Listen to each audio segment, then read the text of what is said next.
Good day guys, welcome. In this video I'll show you how to use Otter AI with Microsoft Teams. So firstly guys, we need to go to Otter AI official website, go to download and get the Chrome extension because we will use it inside of our browser in the Microsoft Teams.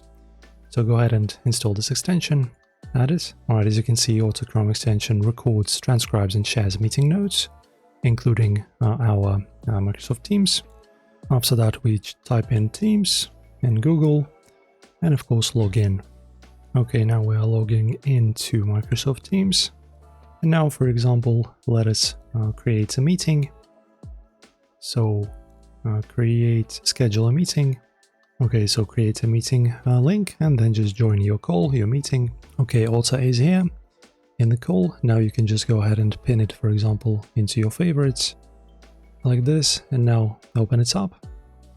Now let us sign in. Alright, include microphone audio and start recording.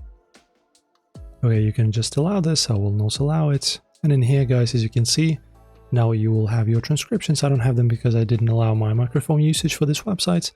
But now you're done, connected, and you will, as anyone speaks, you will see the transcriptions right over here on this window, easily like this. Enjoy guys, if this helped you, like and subscribe, and see you in the next video.